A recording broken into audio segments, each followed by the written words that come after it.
قرآن کریم کے اندر سورہ اخلاص ایک ایسی سورت ہے، مسلم شریف کی حدیث ہے، جس کو 3 مرتبہ پڑھنے کا ثواب ایک قرآن کریم کے برابر ملتا ہے۔ 3 مرتبہ پڑھ لیجئے، ایک قرآن کریم کے برابر ثواب ہے۔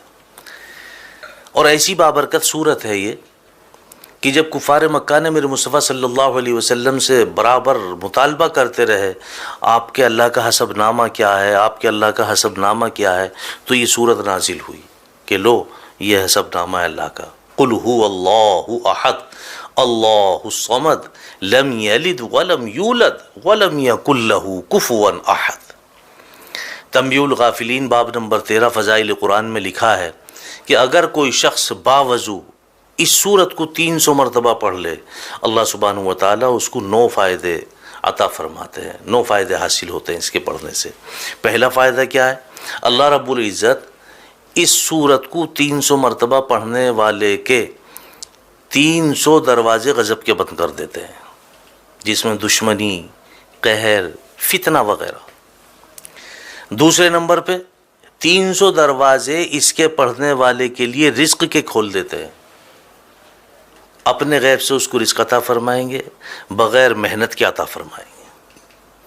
نمبر 3، 300 دروازے اللہ سبحانہ و تعالیٰ اس سورت کے پڑھنے والے کے لیے رحمت کے کھول دیتے ہیں۔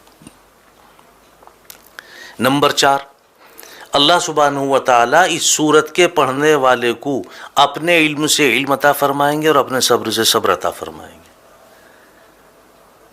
نمبر 5 پہ آتا کہ اس کو 36 مرتبہ قرآن کریم پڑھنے کے برابر ثواب ملے گا۔ اور نمبر 6 پہ آتا کہ اس کے 50 سال کے گناہ معاف ہوں گے۔ 300 مرتبہ پڑھنے کی فضیلت ہے یہ، اس کے 50 سال کے گناہ بھی معاف ہوں گے۔ اور نمبر 7 پہ آتا کہ اس سورت کے پڑھنے والے کے لیے اللہ سبحانہ و تعالی جنت میں 20 محل بنائیں گے، اور ہر محل جو ہے وہ یاقوت اور مرجان کا ہوگا، اور ہر محل کے جو دروازے ہیں وہ 70,000 ہوں گے۔ اب آپ اندازہ لگائیں، جس محل کے دروازے 70,000 ہوں گے وہ محل کتنا بڑا ہوگا، اللہ اس پہ یقین نصیب فرمائے، وہ محل کتنا بڑا ہوگا۔ مزید اس سے آگے چلیں آپ، نمبر 8 پہ اللہ سبحانہ و تعالیٰ اس سورت کے پڑھنے والے کو 2000 رکعت نفل پڑھنے کا ثواب عطا فرمائیں گے۔ اور نمبر 9 پہ آتا ہے کہ اللہ سبحانہ و تعالیٰ اس سورت کے پڑھنے والے کو جب بھی اس کا انتقال ہوگا، جب بھی یہ مرے گا، اس کے جنازے میں 1,10,000 فرشتے شمولیت کریں گے۔ جب بھی اس کا انتقال ہوگا، اس کے جنازے میں 1,10,000 فرشتے شمولیت کریں گے۔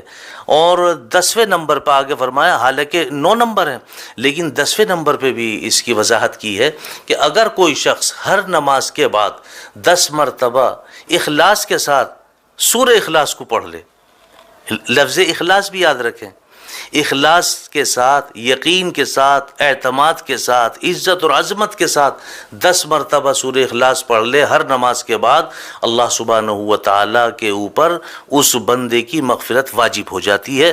اللہ سبحانہ و تعالیٰ اپنے اوپر اس بندے کی مغفرت واجب فرما لیتے ہیں۔ ایسی بابرکت صورت ہے، اور میں سمجھتا ہوں تقریباً سبھی کے یاد ہے۔ اور کم سے کم آپ اتنا کیا کریں کہ اگر آپ 3 مرتبہ درود پاک شروع میں، 3 مرتبہ درود پاک آخر میں، اور 3 مرتبہ قل هو اللہ احد اللہ الصمد لم یلد ولم یولد ولم یکن له کفوا احد پڑھ کر کے اپنے گھر کنبے قبیلے والوں کے لیے، دوست احباب کے لیے، اہل و عیال کے لیے، نہیں تو اگر آپ کے والدین دنیا سے فوت ہو چکے ہیں ان کے لیے آپ صرف نیت کر لیں کہ اس کا ثواب میرے فلاں کو پہنچ جائے، ایک قرآن کریم کا ثواب آپ کے فلاں کو پہنچ گئے۔ اللہ اس پہ ہمیں یقین نصیب فرمائے۔ وآخر دعوانا الحمدللہ رب العالمین۔